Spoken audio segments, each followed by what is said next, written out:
Assalamualaikum dan salam Sarawakku sayang. Bersama saya Hafizah Munirah Mahram. Tumpuan berita.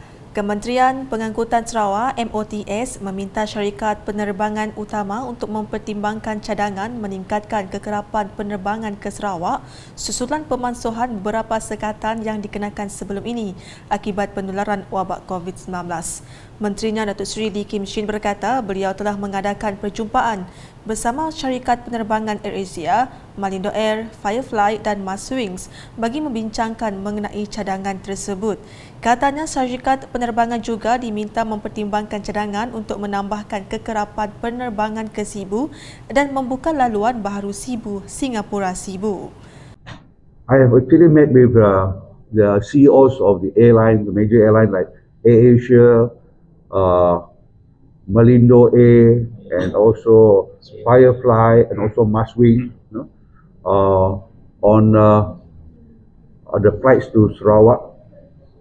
And we are also looking how our plan for the future increase of flights here in Sarawak. Because I received requests, especially from the two YBs here, for increase of flights to Sibu, especially a request for also to consider flights to Singapore.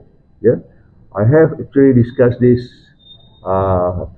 proposal with AirAsia. Yeah, they are looking into it. Bercakap dalam sidang media di Pejabat Residen Sibu pada Isnin, Datuk Seri Lee berkata kerajaan juga mahu memulihkan penerbangan bagi sektor Kuching, Pontianak Kuching yang dihentikan sementara akibat pandemik COVID-19. Terdahulu beliau berkata kementeriannya bercadang menghidupkan semula sukan trafik Shell untuk mendidik murid-murid sekolah tentang keselamatan dan peraturan jalan raya. We would like to revive the traffic game. Previously, it's not a Shell traffic game. We would like to revive the traffic game because Sibu also have a traffic garden, Kuching also has traffic garden, and Miri also have traffic garden. So we would like to revive the traffic game because that will provide opportunity for us to educate our young, our children, especially those students in school, on traffic, road safety, on traffic rules, regulation. Hadir sama dalam sidang media tersebut Timbalan Menteri Pengangkutan 1 Datuk Dr. Jerib Susil, Timbalan Menteri Kesihatan Awam, Perumahan dan Kerajaan Tempatan 2 Michael Tiang Mingti, Adun Bukit Asek Joseph Ching Jin Ek, Setiausaha Tetap Kementerian Pengangkutan Sarawak Datuk Baklan Bangik dan Residen Bahagian Sibu Wong Hee Sieng. Sementara itu, semasa mengadakan lawatan ke tempat letak lori di Jalan Dik Lik Kuang pada sebelah petang, Datuk Seri Lee berkata kementeriannya sedang mengkaji untuk mewujudkan terminal lori di seluruh bandar utama di negeri ini. Katanya terminal berkonsep baru itu akan menambah baik sistem pengangkutan dan logistik di Sarawak di mana ia bukan sahaja menjadi tempat untuk meletakkan kenderaan sahaja.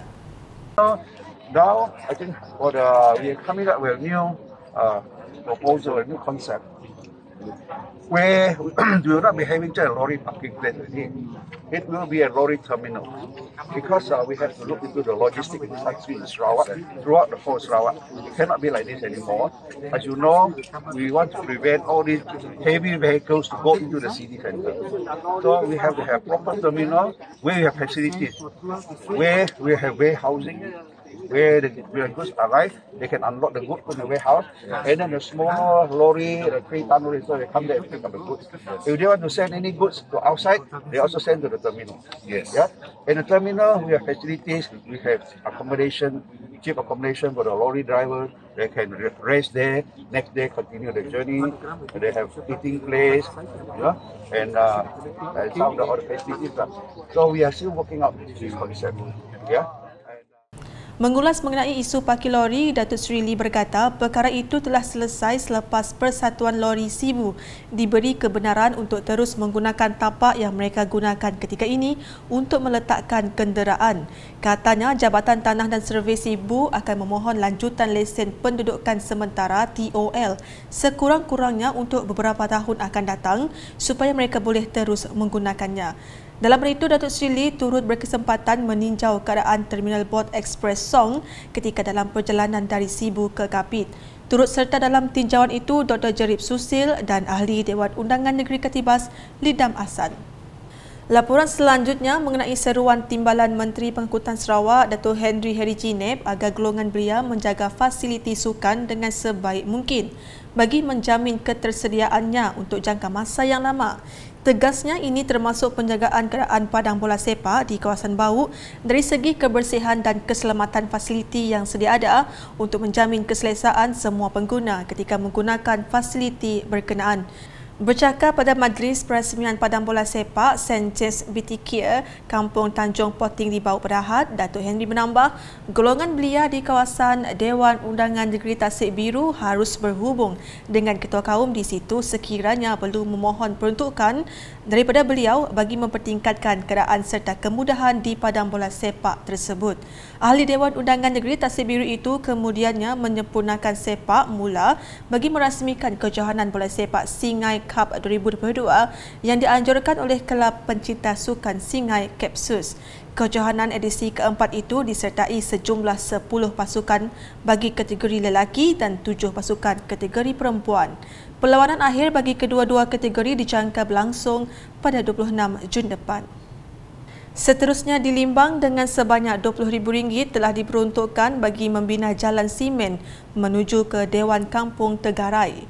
Berita baik itu diumumkan Timbalan Menteri Pemodenan Pertanian dan Pembangunan Wilayah Datuk Dr. Abdul Rahman Ismail semasa berucap dalam Majlis Ramah Tamah Aidilfitri 2022 yang diadakan di Dewan Kampung Tegarai pada Sabtu. Dalam pada itu, beliau yang juga Ahli Dewan Undangan Negeri Bukit Kota memberitahu banyak projek pembangunan telah disediakan kerajaan di kampung berkenaan. Katanya antara kemudahan terbaru disediakan kerajaan ialah menara telekomunikasi yang telah mula beroperasi pada bulan Disember 2021 lalu, manakala beberapa kemudahan asas di kampung itu juga telah lengkap. Beliau turut dimaklumkan penduduk kampung bahawa projek membina jalan simen ke rumah dan projek perparitan konkrit di bawah Jabatan Pengaliran dan Saliran DID akan dilaksanakan pada tahun ini sekaligus memberikan kemudahan kepada penduduk kampung. Terdahulu pada majlis berbuka puasa baru-baru ini, Datuk Dr. Abdul Rahman telah memperuntukkan sebanyak RM10,000 untuk menaik taraf lampu di surau kampung Tegarai. Manakala di Kanawit, dengan masyarakat majmuk di situ diseru agar terus membudayakan sikap hormat menghormati antara satu sama lain. Ahli Dewan Undangan Negeri Ngemah Anyi Jana berkata, adalah penting bagi semua untuk memperkukuhkan perpaduan dengan semangat toleransi yang tinggi agar keharmonian dapat dikekalkan. Beliau berkata demikian semasa menyempurnakan Majlis Perayaan Hari Wesak tahun 2022 anjuran Persatuan Penganut Agama Buddha Kanawit di Jalan Nuri Taman Kanawit pada Ahad. Dalam hal itu, Anyi turut berharap masyarakat Amnya di Kanawit meneruskan budaya kunjung-mengunjung pada setiap perayaan. Ujarnya ia menjadi wadah penting bagi memupuk semangat kekeluargaan yang kukuh di kalangan komuniti. Pada majlis tersebut, beliau turut menyampaikan insentif akademik kepada anak ahli persatuan yang cemerlang dan menyempurnakan simbolik sambutan Hari Ibu. Beralih ke perkembangan berikut, sebanyak 563 kes kemalangan direkodkan di seluruh Sarawak sepanjang Ops Selamat ke-18 sempena Hari Raya Aidilfitri 2022.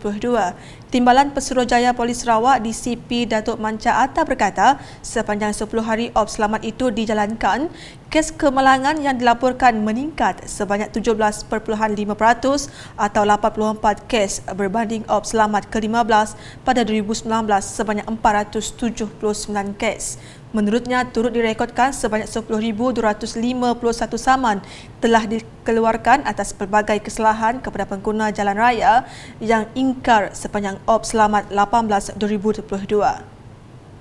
Sepanjang tempoh 10 hari Ops Selamat ke-18 sempena perayaan Hari Raya Aidilfitri 2022 dijalankan, sebanyak 563 kes kemalangan jalan raya telah direkodkan dan ianya adalah meningkat berbanding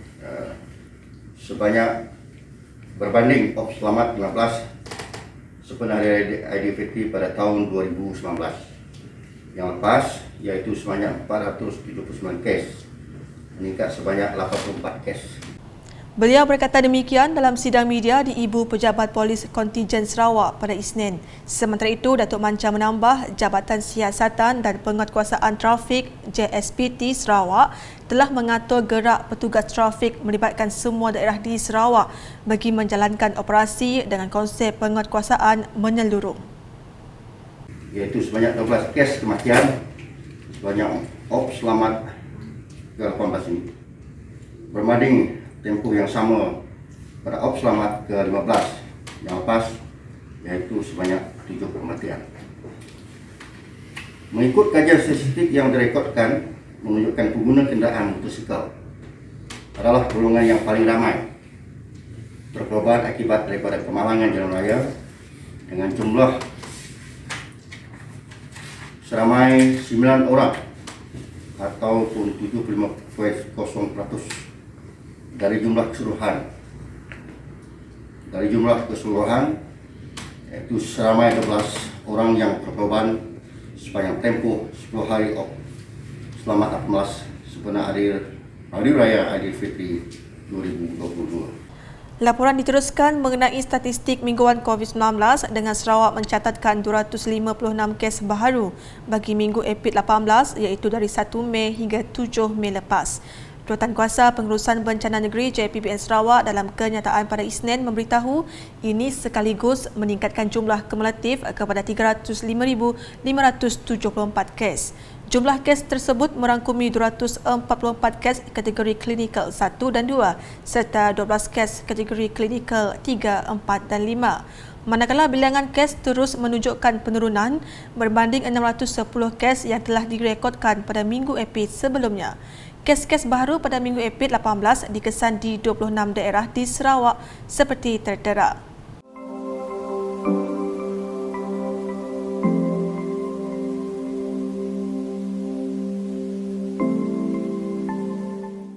Sementara itu, JPBN Sarawak turut melaporkan 2 kematian yang melibatkan kes-kes di bahagian Kuching. Sekian edisi Tengah Hari bersama saya Hafizah Munirah. Berita lebih lanjut boleh didapati di semua platform media sosial UKAS termasuk portal ukas.sarawak.gov.my dan UKAS Channel di YouTube. Salam UKAS.